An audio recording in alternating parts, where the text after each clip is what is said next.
Shalom to all the Jews and Gentiles alike. Sending a strong shalom to the children of light. Namaste to all. You already know what the deal is. We're going to give all praise, honor, and glory to the Most High, our power, to Yahuwah Sabaoth, 𝐭𝐡𝐢𝐬, Wakanda, the Great Spirits, the All Parents. Acknowledgement to the Earthly Mother, and acknowledgement to our elder brother, Yahushua HaMashiach, 𝐻𝐸 𝐸 the Lamb, Yesiah the Messiah, Yahushua the Lion from the tribe of Yehuda, the one the world calls Jesus Christ. We in the building, man. We are in the building. So Spirit had me on a break, and I must say, there's a lot of information. There's a lot of information we gotta cover. Time is of the essence, and hey, it's time to get it in. It's time to get it in. I don't know if y'all have been peeping, but I've been uploading some shorts on the channel. So I mean, if you haven't checked it out, definitely go check them out.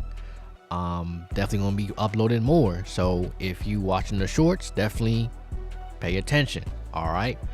But today we're gonna be talking about I think it's a pretty good topic actually. And this is something that I could have uploaded earlier, but I needed some more time on it, but we about to get really deep. About to get really deep. All right, so we talking about death, so-called hell, and the outer darkness. So first we gonna go into 2nd Esdras, or also known as the 4th book of Ezra. It's gonna be chapter 7, verse 78. And there's some versions out there that don't even have this section that we about to read. All right, so we're gonna hop into it right now. All right, so this is verse 78. Now concerning death, the teaching is, when the decisive decree has gone forth from the Most High that a man shall die, as the spirit leaves the body to return again to him who gave it. First of all, it adores the glory of the Most High. And if it is one of those who have shown scorn and have not kept the way of the Most High, and who have despised his law, and who have hated those who fear God, such spirits shall not enter into habitations, but shall immediately wander about in torments, ever grieving sad in 7 ways. Pause. So first thing that we just want to mention, that the whole notion of you burning in hell for eternity and all that nonsense, that's false. All right, the Catholic Church, they completely made that up. All right, so we're gonna find out that hell really, later on in the video, that hell really is a state of mind. Okay, let's continue. The first way, because they have scorned the law of the Most High. The second way, because they cannot now make a good repentance that they may live. The third way, they shall see the reward laid up for those who have trusted the covenants of the Most High. The fourth way, they shall consider the torment laid up for themselves in the last days. The fifth way, they shall see how the habitations of the others are guarded by angels in profound quiet. The sixth way, they shall see how some of them will pass over into torments. The seventh way, which is worse than all the ways that have been mentioned, because they shall utterly waste away in confusion, and be consumed with shame, and shall wither with fear at seeing the glory of the Most High, before whom they sinned while they were alive, and before whom they are to be judged in the last times. Now this is the order of those who have kept the ways of the Most High, when they shall be separated from their mortal body. During the time that they lived in it, they laboriously served the Most High, and withstood danger every hour, that they might keep the law of the lawgiver perfectly. Therefore, this is the teaching concerning them. First of all, they shall see with great joy the glory of him who receives them, for they shall have rest in 7 orders. The first order, because they have striven with great effort to overcome the evil thought which was formed with them, that it might not lead them astray from life into death. The second order, because they see the perplexity in which the souls of the ungodly wander, and the punishment that waits them. The third order, they see the witness which he who formed them bears concerning them, that while they were alive they kept the law which was given them in trust. The fourth order, they understand the rest which they now enjoy, being gathered into their chambers and guarded by angels in profound quiet, and the glory which awaits them in the last days. The fifth order, they rejoice that they have now escaped what is mortal, and shall inherit what is to come. And besides, they see the straits and toil from which they have been delivered, and the spacious liberty which they are to receive and enjoy in immortality. The sixth order, when it is shown to them how their face is to shine like the sun, and how they are to be made like the light of the stars, being incorruptible from then on. The seventh order, which is greater than all that have been mentioned, because they shall rejoice with boldness, and shall be confident without confusion, and shall be glad without fear. For they hasten to behold the face of him whom they served in life, and from whom they are to receive the reward when glorified. This is the order of the souls of the righteous, and henceforth is announced. And the aforesaid are the ways of torment, which those who would not give heed shall suffer hereafter. I answered and said, will time therefore be given to the souls after they have been separated from the bodies to see what you have described to me? He said to me, they shall have freedom for 7 days, so that during these 7 days they may see the things of which you have been told, and afterward they shall be gathered in their habitations. So after those 7 days, the angels gonna come and pick you up and take you where you gotta go. But now we about to go into the Oahsphe Bible, and we about to go deeper. About to go deeper. Now that we set the foundation from 2nd Esdras, we're gonna go into the Oahsphe Bible. This is the book of Jehovah, chapter 7, verse 30.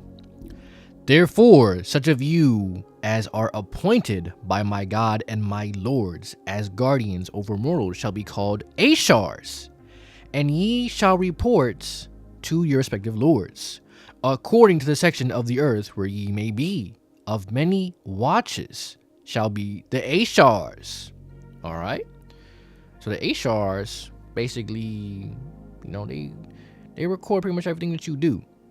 All right. We're about to find out later. And such of you as are appointed to receive the spirits of the dead into heaven shall be called Asaphs, and ye shall report to your respective lords and their kingdoms. So the Asaphs are going to receive the soul from the 𝐻𝐻s. Verse 32, and the 𝐻𝐻s shall make a record of every mortal of the grade of his wisdom and good works. And when a mortal dieth, and his spirit is delivered to the Asaphs, the record shall be delivered with him, and the Asaph receiving shall deliver such spirit with the record into such place in these heavens as is adapted to his grade, where he shall be put to labor and to school according to the place of the resurrections which I created. Now let's go to God's book of Esdras. This is chapter 4, verse 21. And these my 𝐻𝐸s, which I place over you, are not individual angels, merely acting and speaking their own notions, but are organized companies of thousands of millions who labor through a chief angel called Lord. And all of them are in concord with me and my kingdoms, directed by my holy council of millions of angels, high in wisdom, which is directed by me, your God, even as I am one with other gods, who are one with Jehovah. So you probably confused right now. You like, wait a second, Lord, God, wait, what's going on here? So what we gotta understand, overstand, and understand is that God and the Creator ain't the same thing. The Creator, or in the Oahsphe Bible, Jehovah, is the source. And when we saying God, we talking about the Godhead.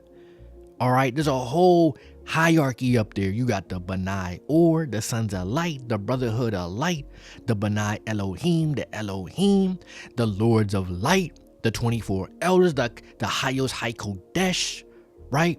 The 𝐻𝐸s, the 𝐴saphs, the Ophanim, the Seraphim, the Malachim, the Ishim, the Everlim, the Hashmalim. There's a whole Godhead up there. The Elohim, the creator gods, would be God, because Elohim is plural, not singular. All right. The chief angels would be lords, or you could refer to the lords of light, right? So you got to get out of that Christianity mindset, that Constantine Christianity mindset of a man being in the clouds with a white beard looking down at you. You gotta get out that mindset. All right, now we're about to go into the Quran. Probably like, oh, Quran? What are we going to Quran for? Listen, we going line upon line, book upon book, precept upon precept. We getting everything. We getting every aspect. This is Surah 8, verse 50. If only you could see when the angels take the souls of the disbelievers. If only you could see when the 𝐴saphs take the souls of disbelievers, because the 𝐴saphs receive the souls, beating their faces and back, saying, taste the torment of burning. This is reward for what your hands have done, and God is never unjust to his creation. Now, it's not they're not literally beating you, right? You're not burning for all of eternity, and we about to get that. We about to go deep in that right now. Let's go to the sealed portion. This is chapter 8, verse 26. And those who waste the days of their probation, yea, even those who spend their days seeking after the things of the world, and seeking for the honor and praise of men, yea, and those who live in riotous living, unbridled in their lust and passions, disobeying the commandments of God as they are presented to them by his prophets and revelators. Yea, even these shall return again to the spirit world and be received into a state of misery and pain, knowing that they have disobeyed the commandments of God. So when you come out that flesh, because that veil of the flesh is so thick, when you come out that flesh, right, you're going to be in a state of misery, and you're going to realize that everything that you have done, you should have never done in the first place. That's that torture. That's that pain. That is that hell, because it is a state of mind. So the nonsense that the churches teach, that these Constantine Christians teach about burning in hell forever, is false. It is false, right? A lot of Christians like to say, oh, well, I ain't Catholic, but you still pushing the whole hell burning forever interpretation. And this is why they do not believe in reincarnation, because it completely destroys their narrative. And these churches, they do not have authority. They do not have jurisdiction over the scriptures, because they took it in the first place, right? It belonged to the Israelites initially, right? So what makes you think you're going to come in, rape, rob, murder, steal, take a record that's not yours and try to, make your own interpretation. It makes no sense at all whatsoever.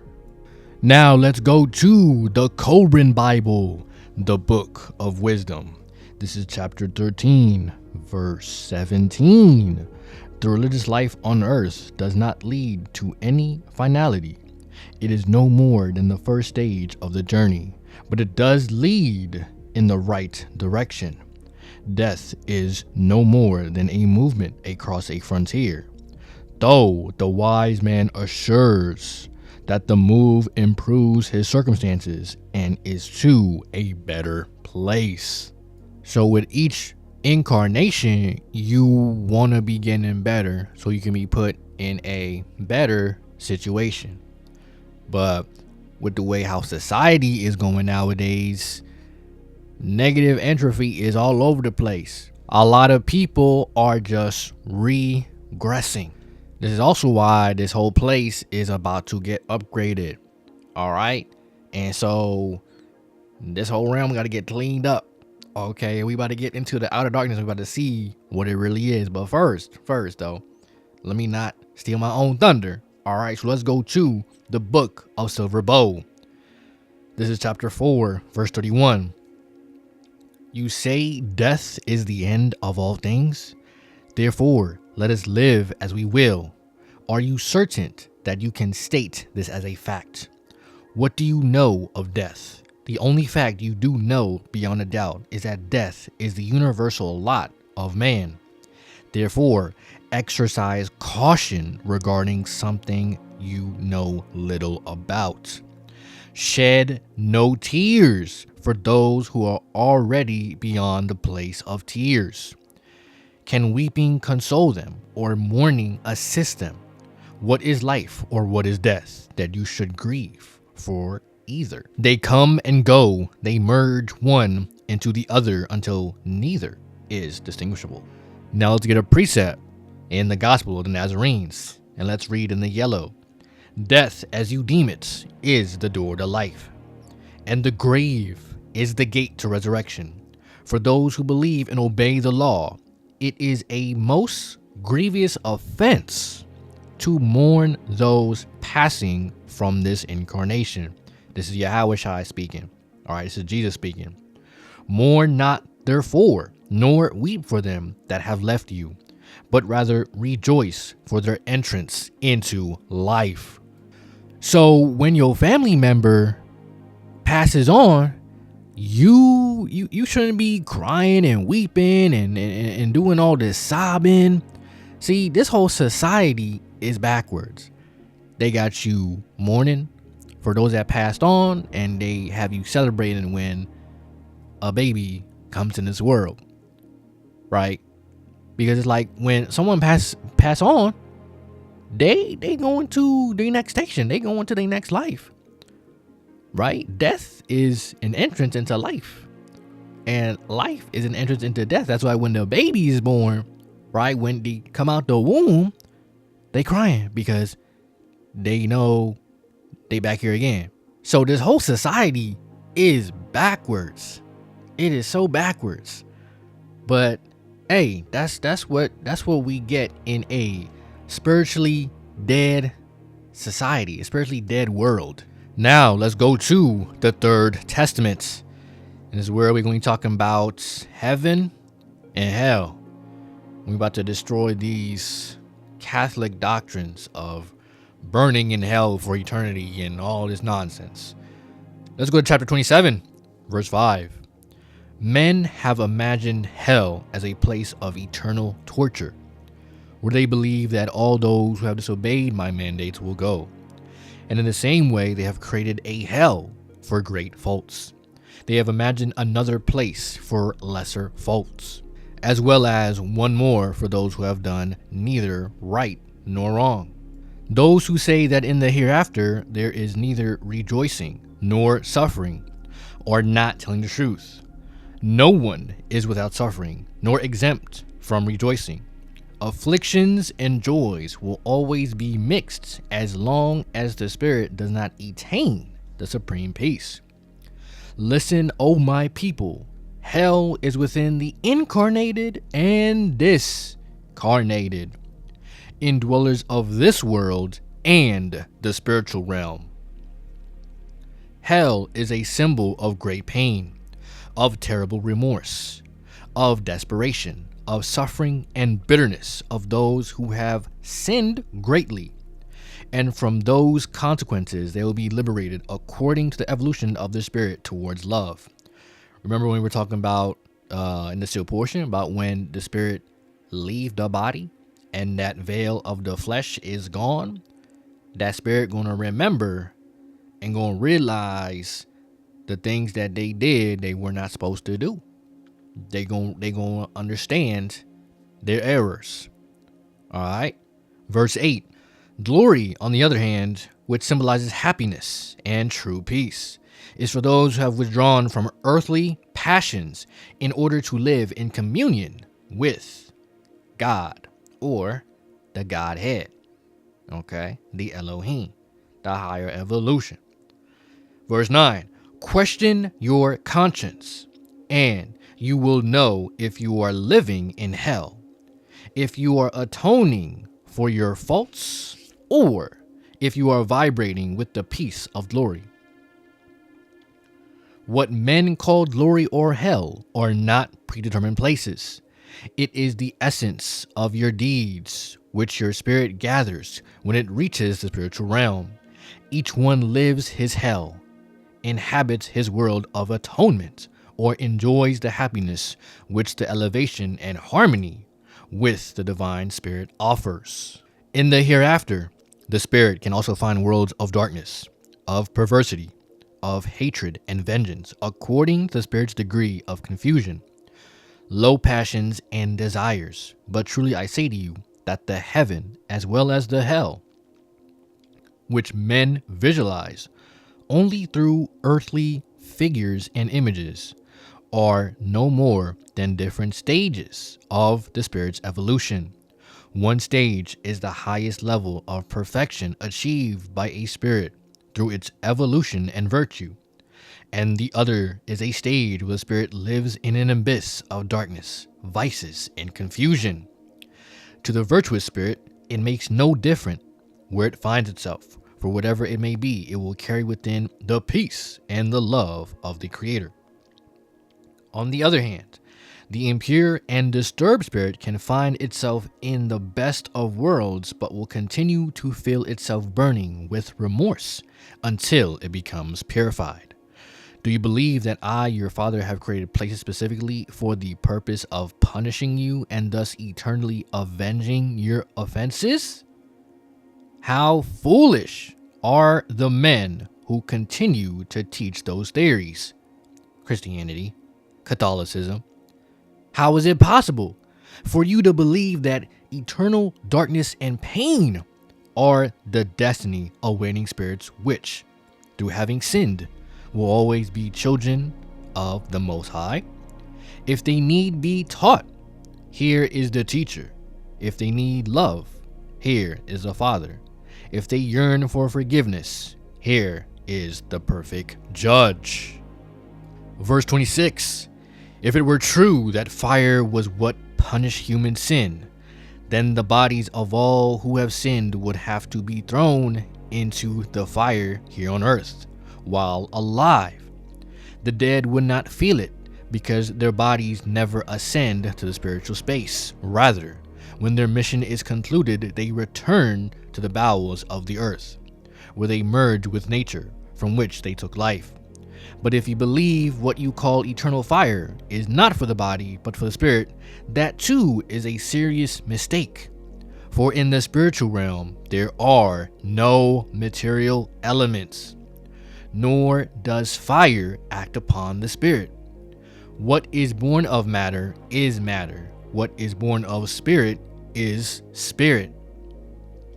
My word does not descend to attack any belief.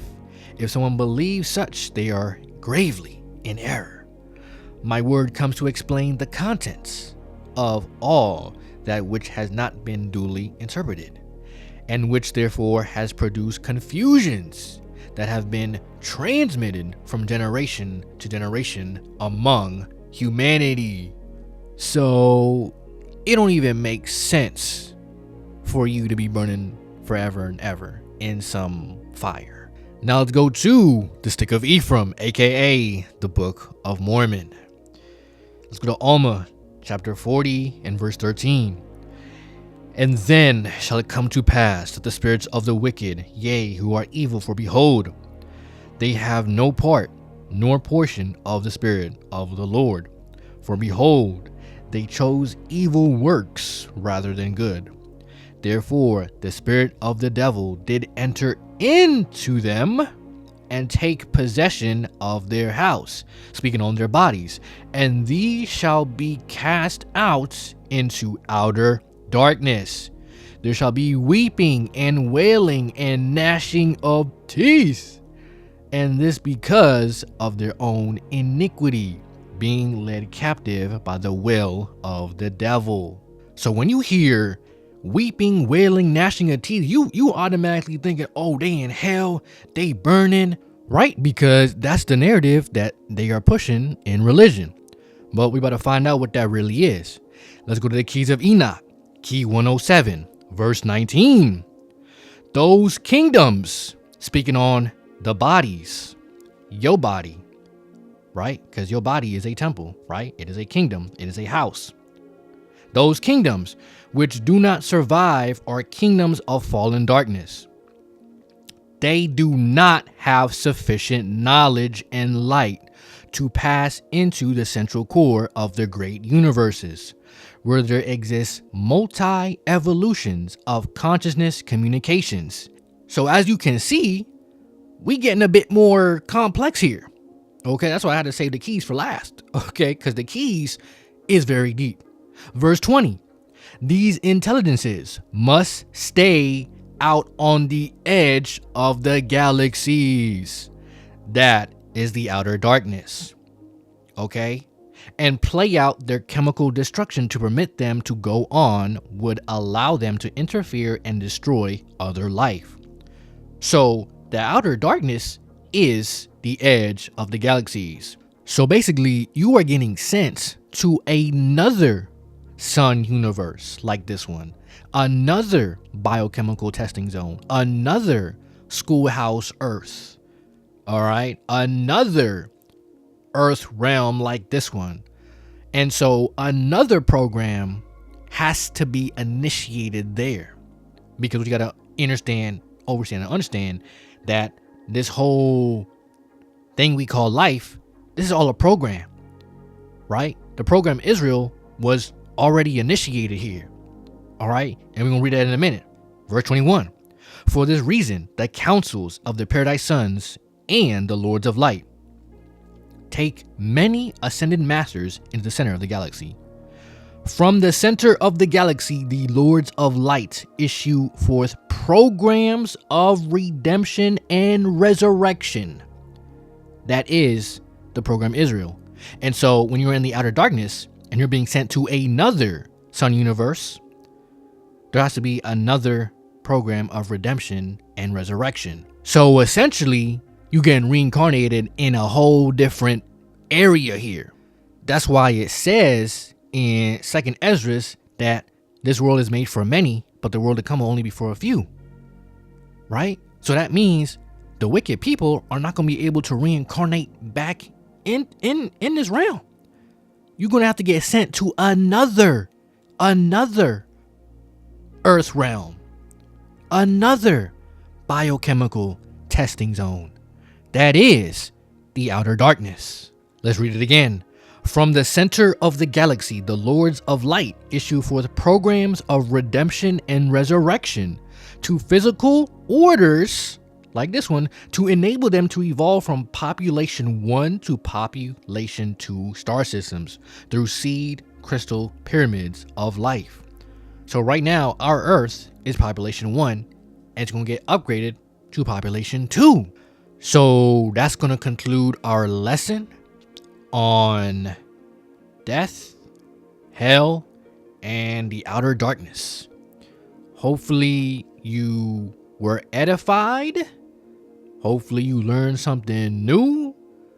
Hopefully you got a snack out of the pantry closet. You ate good.